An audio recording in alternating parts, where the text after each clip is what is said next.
The ship Horizon moved smoothly through space. Its white hull gleamed under the light of distant stars. Inside the ship, Captain Ta Jin stood with his hands behind his back, looking at the blue planet growing larger on the main screen. "Chiron homeworld coming into view, Captain," said his pilot, Han. Ta Jin nodded. "Prepare for entry into their orbit. Remember everyone, this mission is very important."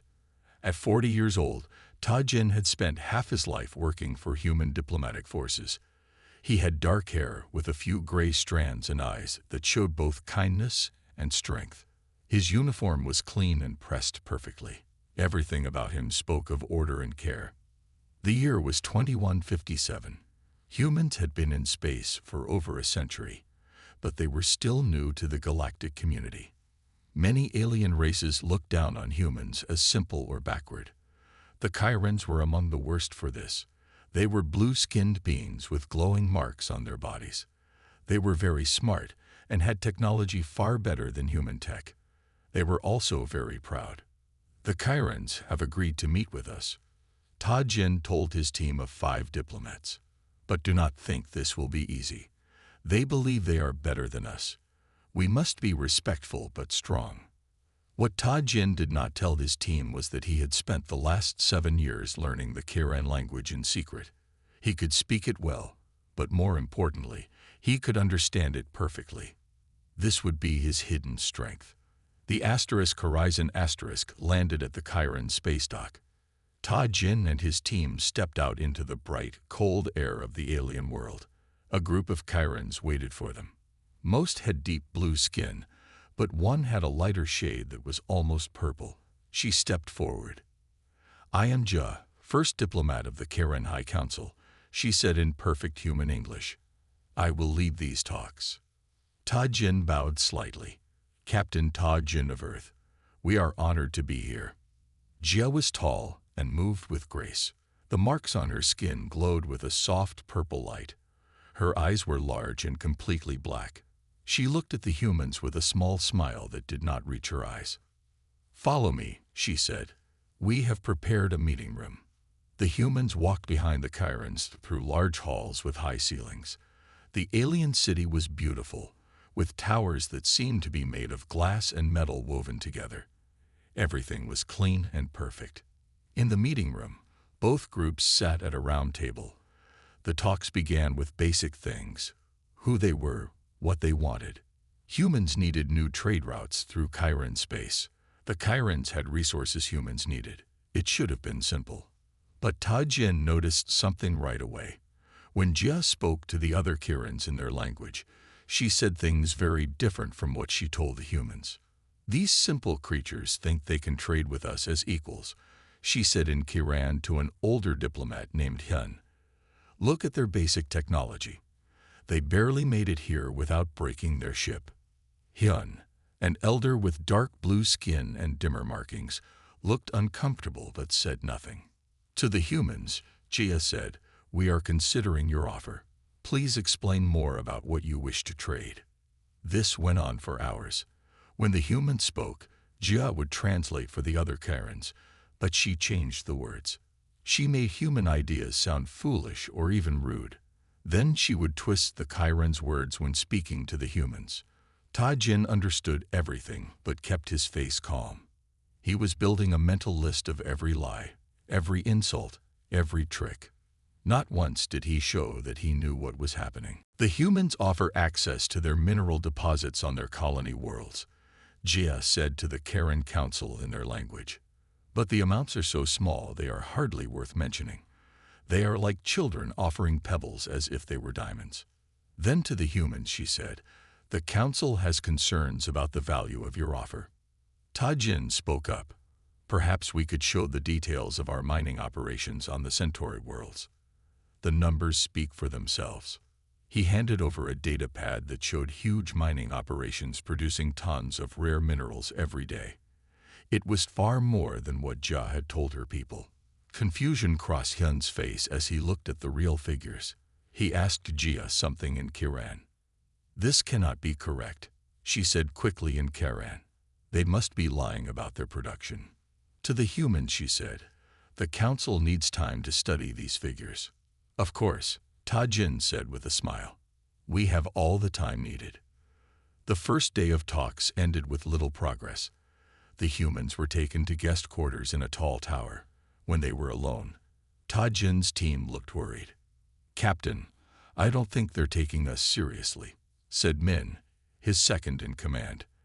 The female diplomat seems to be blocking everything we say. Ta Jin nodded. Be patient. I have a plan. That night, while his team slept, Ta Jin recorded all the translations he had heard, noting each lie and each insult. He also studied Karen customs and laws. He found exactly what he needed, an ancient Karen tradition called the Challenge of Equality. It was rarely used now, but it was still part of their law. The next morning, the talk started again. Jia seemed even more dismissive. These humans waste our time, she said to Hyun in Karen. Let's give them a bad trade deal. They're too stupid to know the difference. Hyun frowned. The council wants fair negotiations, Jia. Fair, with creatures barely out of their caves. Jia laughed. Watch how easily I confuse them. She turned to the humans with a fake smile. The council has concerns about the safety of your ships in our space. Your technology may not be compatible with our defense systems. Ta Jin watched her carefully. The lie was meant to create a reason to deny humans access to Karen's space. It was time to make his move. Perhaps, Ta Jin said slowly, we could address these concerns with more detailed technical discussions. Jia translated this to the council, again twisting his words to make them sound arrogant. Ta Jin waited for her to finish. Then, to everyone's shock, he spoke in perfect Karen. Honored council members, I believe there has been a misunderstanding in the translation of our position. The room went completely silent. Jia's mouth opened in shock. Her skin markings flashed brightly with emotion. You speak our language, she said in Karen. I do, Ta Jin replied calmly. I have understood every word spoken in this room. The Karen council members looked at each other. Hyun leaned forward with new interest in his eyes. For 2 days, Ta Jin continued in Karen. I have listened to diplomat Jia mistranslate our words, mock our species, and deliberately sabotage these talks. Jia's face showed first shock, then anger. How dare you accuse me? I dare because I have heard every word with my own ears, Ta Jin said. His voice remained calm and respectful. I have noted every mistranslation, every insult, every lie. He turned to the council. I did not come here to accuse or create conflict. I came to build a bridge between our peoples, but a bridge built on lies will collapse. Hyun looked at Jia with disappointment. Is this true, first diplomat? Before Jia could answer, Ta Jin spoke again. According to ancient Kiran tradition, when one being questions the worth of another, there is a way to resolve this. I wish to invoke the challenge of equality. Gasps filled the room. Even Jia looked stunned. That tradition is hundreds of years old, she said. It is hardly used even among our own people. But it remains law, Ta Jin said, and it would give us both the chance to prove our true abilities. Hyun's eyes showed a new respect for the human captain. He is correct. The challenge remains part of our code. If he invokes it, we must honor it. Jia's markings flashed with anger and fear. She had badly misjudged this human. Now she would have to face him in the ancient trials, or lose all honor among her people. Very well, she said coldly. I accept your challenge. Ta Jin nodded once. His face showed no pride or anger, only determination. The challenge will begin tomorrow, Hyun announced.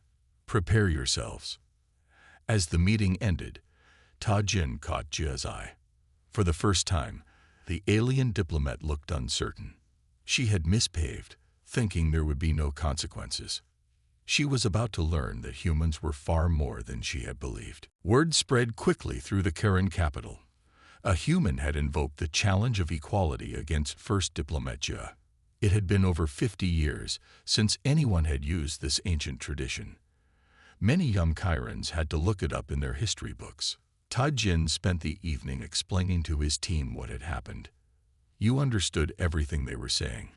Min asked, eyes wide with surprise. "Why didn't you tell us?" "It was better to wait," Jin said. "I needed to be sure of Jia's intentions. Now we have a chance to earn their respect." "What is this challenge exactly?" asked Han, looking worried. 3 tests, Jin explained. 1 of mind, 1 of body, and 1 of cultural understanding. "If I win, the Kyrans must take our negotiations seriously." "And if you lose?" Min asked quietly. Jin's face was calm. "Then we return home and try another approach." Early the next morning, a Kyran guard came to take Jin to the challenge arena. It was a large round building with seats for hundreds of people. Most of the seats were filled with blue-skinned Kyrans, their markings glowing with excitement. Jin's team sat in a special section, the only humans in the crowd. In the center of the arena stood Elder Hyun. Next to him was Jia, wearing formal Kiran clothes that made her purple-blue skin look even more striking. Her face showed anger, but also worry. Jin walked to the center and bowed to Elder Hyun, then to Jia. He wore his regular human uniform. He carried nothing special with him. "Welcome to the challenge of equality," Elder Hyun said, speaking both in Kiran and then in English for the benefit of Jin's team. "Today we will see the true measure of both challengers." He explained the rules to everyone. The first test would be of the mind, a strategic simulation. The second would test physical endurance. The third would test knowledge of the other's culture. "The challenge begins now," Elder Hyun announced. "Prepare for the test of mind." Guards led Jin and Jia to 2 seats with strange helmets above them. These were neural simulators, technology that would put them into a virtual world. "The simulation will test your strategic abilities," Hyun explained. "You will each command forces in a battle scenario. The goal is not just to win, but to show wisdom in your choices." Jia smiled with confidence. Kyrans were known for their strategic minds. She had trained in the Kyran War College and had top scores in tactical thinking. The helmets lowered onto their heads. Jin's world went dark, then reformed into a command center. Through a large window, he could see a battlefield. He had ships, ground troops, and air support at his command. In the distance were Jia's forces. The challenge began. Jia immediately launched an aggressive attack, her forces moving in perfect formation. She clearly expected a quick victory against the human. But Jin had studied Kyran military history. He recognized the classic Kyran attack pattern. Instead of meeting it directly, he used a strategy that no Kyran would expect. He divided his forces in a way that looked like a mistake. Jia took the bait, pushing forward to exploit the apparent weakness. Too late, she realized it was a trap. Jin's forces closed in from multiple directions. Within 40 minutes, the simulation ended with Jin's victory. When the helmets lifted, the arena was silent. No one had expected the human to win the first test. Jia's face showed shock and anger.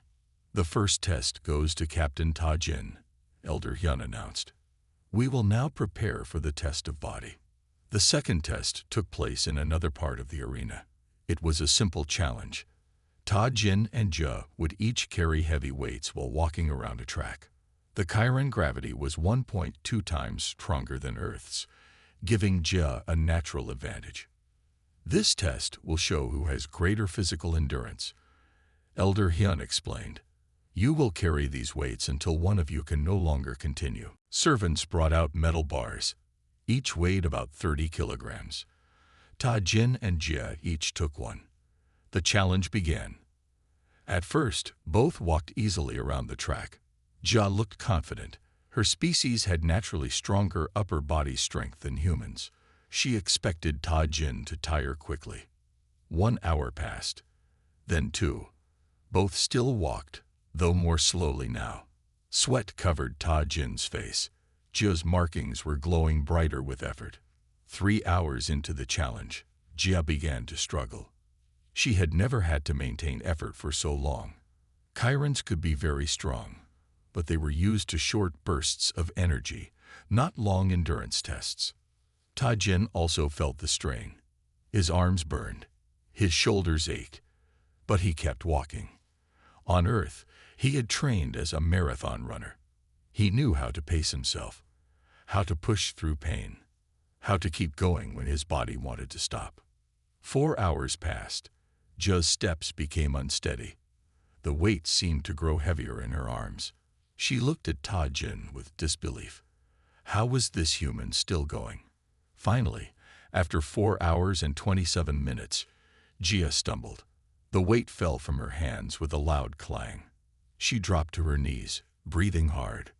Tajin completed one more lap, then gently set his weight down. He walked to Jia and offered her his hand.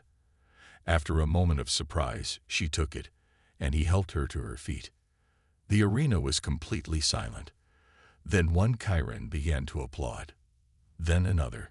Soon the whole crowd was showing their appreciation for both challengers. The second test goes to Captain Tajin, Elder Hyun announced. We will have a rest period of 2 hours before the final test. During the break, Tajin drank water and stretched his sore muscles. Min brought him a protein bar from their ship supplies. You're doing amazing, Min said, but the third test will be hard. You have to show knowledge of Karen culture. Tajin nodded. I've been studying for 7 years. Now we'll see if it was enough. When they returned to the arena, Elder Hyun explained the final test. The test of understanding requires each challenger to demonstrate knowledge of the other's culture, he said.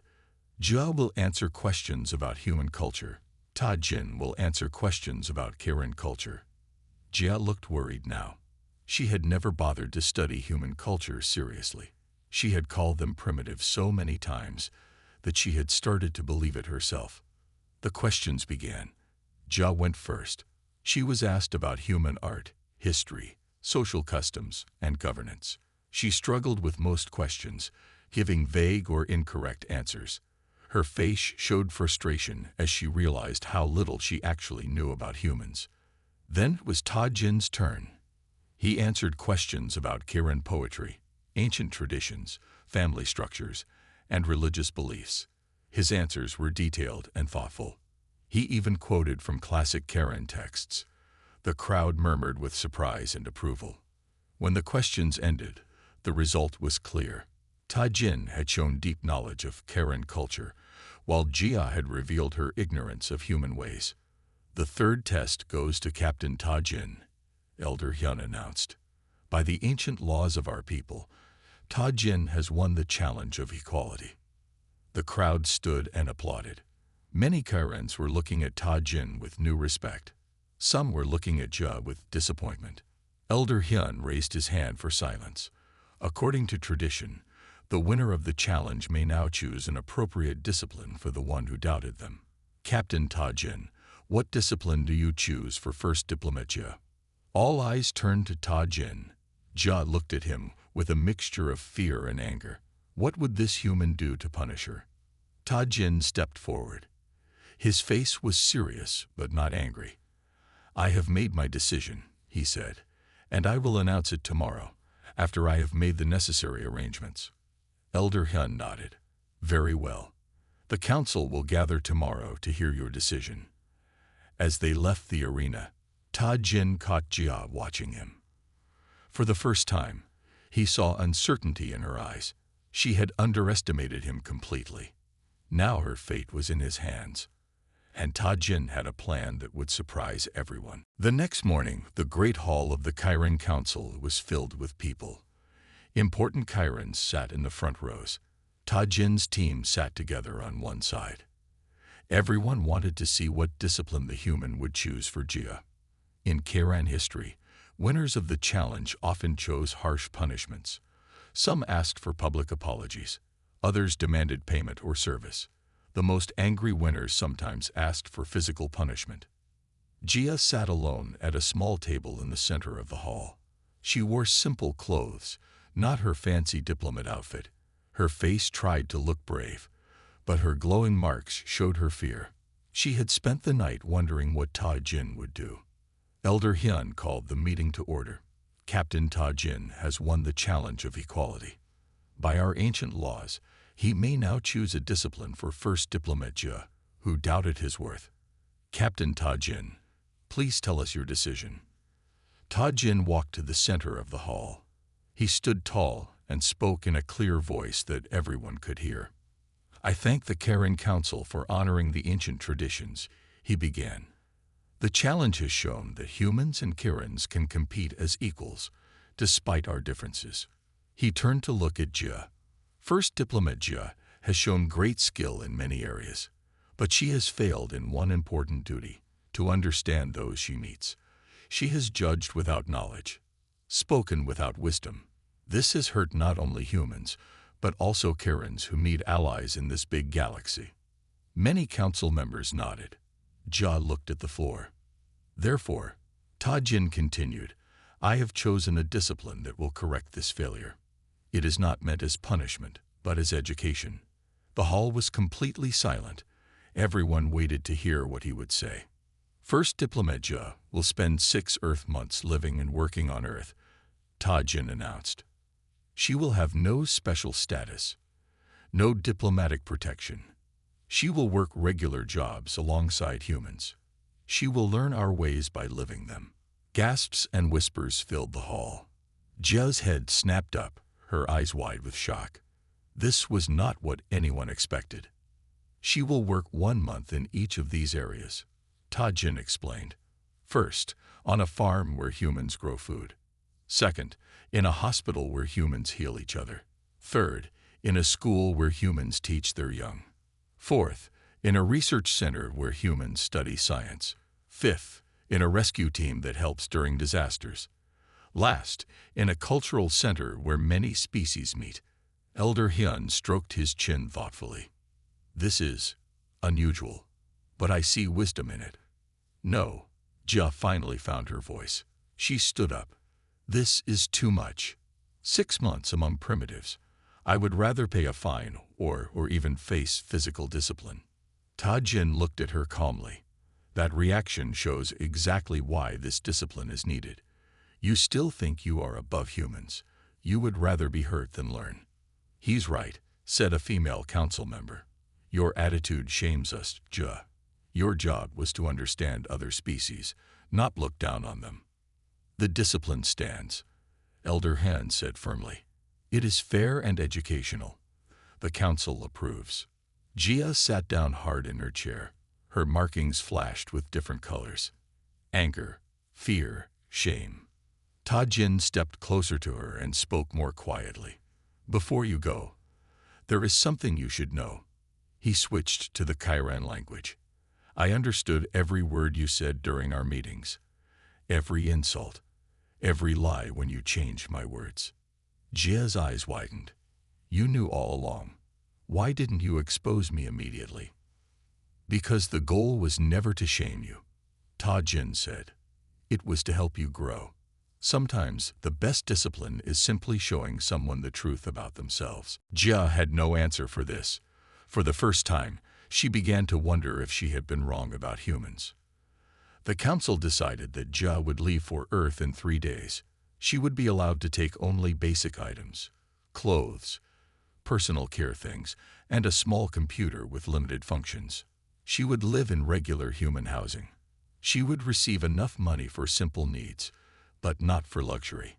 This is not exile, Elder Hyun explained to her. It is education. You will send reports each month about what you learn. When you return, you will share your knowledge with all Kairans. As the meeting ended, Ta Jin met with his team and the Kairan council members who would continue the trade talks. With respect, he said to them, I suggest that Elder Hyun lead these discussions while First Diplomat Jia is away. He has shown wisdom and fairness. The Kairans agreed. Elder Hyun bowed to Ta Jin. You have taught us much already, Captain. I look forward to working with you. Later that day, Ta Jin was walking in a garden near their guest quarters when he saw Jia sitting alone on a bench. She looked lost in thought. He hesitated, then walked over to her. "May I join you?" he asked in Kiran. She looked up, surprised. After a moment, she moved over to make room. "You have won. You can do as you wish." Tajin sat down. The challenge was never about winning or losing. It was about understanding. "Easy for you to say," Jia replied bitterly. "You're not being sent away from your home for 6 months." "I've spent most of my life away from Earth," Tajin said. "Exploring space means leaving home behind." They sat in silence for a while. Then Jia asked, "Why did you learn our language? You spent 7 years studying us." "Why?" "Because that's what diplomats should do," Tajin answered simply. "We can't understand others if we don't try to see the world through their eyes. And now you want me to see through human eyes." "Yes, not because our way is better, but because understanding different ways makes everyone stronger." Jia thought about this. What if I fail? What if I cannot understand humans even after living among them? Tajin smiled slightly. Humans have a saying. The only real failure is not trying. Just be open to the experience. That's all I ask. As the sun set over the Kiran city, 2 very different beings from 2 very different worlds sat side by side. One had won a challenge. One had lost. But perhaps both had gained something important. 3 days later, Jia boarded a small ship bound for Earth. She carried one bag with her allotted items. Her face was a mask that showed no emotion. But as she passed Tajin at the boarding area, she stopped. "I will learn about humans," she said stiffly, "but don't expect me to like it." Tajin nodded. "I don't expect you to like it. I only expect you to experience it honestly." Jia continued up the ramp into the ship. As the door closed behind her, she looked back one last time at her world. For 6 months, she would live among aliens she had called primitive. She felt afraid, angry, and something else she couldn't name. The ship rose into the sky.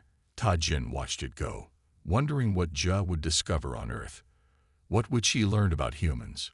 More importantly, what would she learn about herself? The discipline had begun. 6 Earth months passed. The trade talks between humans and Kirans had gone well. Routes were opened. Ships moved freely between their worlds. New friendships formed. On a clear morning, Tajin's ship landed at a small spaceport in Japan on Earth. He had come to check on Jia and take her back to her home world. He wondered what he would find. Had she learned anything? Or was she still the same proud, dismissive diplomat? A car took Tajin to a farm outside the city. Large fields of rice spread out under the sun. Workers moved through the fields, checking plants and fixing water systems. One of the workers looked up as Tajin approached. It was Jia. Her blue skin was darker from working in the sun. Her purple markings seemed brighter. She wore simple human clothes, boots, work pants, and a loose shirt. When she saw Tajin, she straightened up and wiped her hands on her pants. "Captain," she said, nodding to him. "You've come at a busy time. The rice harvest starts tomorrow." Tajin studied her face. The cold pride he remembered was gone. Her eyes were clear and direct. "You can call me Tajin now," he said. "I've come to take you home, if you're ready." Jia looked out over the rice fields. "I should say goodbye to the family first. They've been good to me." She led him to a farmhouse where an older Japanese couple greeted them warmly. They spoke about Jia with smiles and kind words. The woman hugged Jia, which seemed to surprise and please the Kiran. "They don't speak English," Jia explained as they left. "I learned Japanese to talk with them. The grandmother says I'm the strangest grandchild she's ever had, but I work hard." Tajin raised his eyebrows. "They see you as family. After I helped their grandson when he fell in the irrigation ditch, yes." Jia smiled a little. Humans form connections very quickly. In the car, Tajin asked about her other work experiences. Jia looked out the window as she spoke. The hospital was hard. So much pain, but also so much care. Humans touch each other when they're suffering. Hold hands, hug, stroke hair. On my world, we keep distance when others are in pain. But human touch seems to heal. She continued, the school was my favorite. The children didn't care that I was blue. They asked questions, wanted to touch my markings, asked me to make them glow brighter. They accepted me completely in just one day. And the Science Center? Ta-Jin asked. That changed everything for me. Jia turned to look at him. Chirans judge science by results. But humans, you value failed experiments as much as successful ones. I watched scientists celebrate when they discovered why something didn't work. It was so strange to me. Ta-Jin smiled. Failure teaches us as much as success. Yes, I understand that now. Jia looked thoughtful. The disaster team taught me about human bravery. We helped after a flood.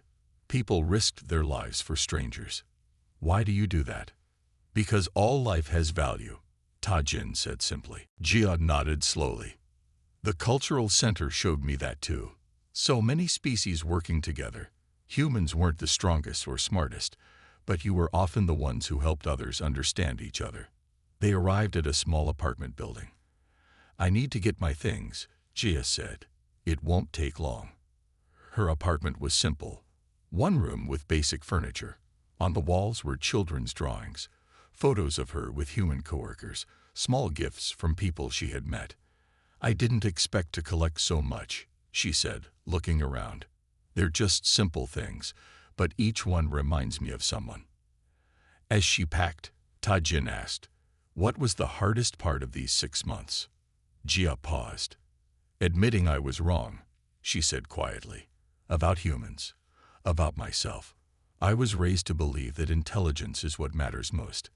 That Karens are superior because of our mental abilities. But now I see that's just one small measure. She closed her bag and looked at Ta-Jin. I've been writing to the Karen Council every month as required. But there's so much more I want to tell them. Things that can't be put in reports. You'll have that chance, Ta-Jin assured her. Elder Hyun has arranged for you to speak to the full council when we return. 3 days later, Jia stood before the Karen High Council. The great hall was filled with people. Ta-Jin and his team sat in honored seats near the front. Elder Hyun led the meeting. First Diplomat Jia has returned from her disciplinary education on Earth, he announced. We will now hear what she has learned. Jia stepped forward. She wore her formal Karen clothes again, but she stood differently now, more open, less stiff. Honored Council, I went to Earth thinking I would find primitive beings with simple ways, she began. Instead, I found teachers who showed me what our advanced society has forgotten.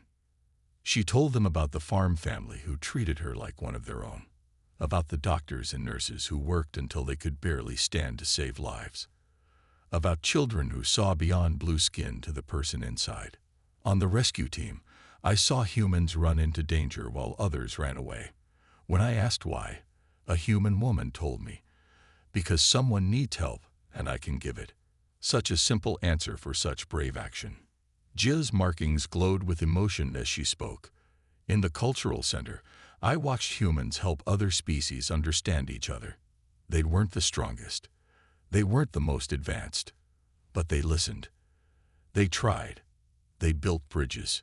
She looked at the council members directly.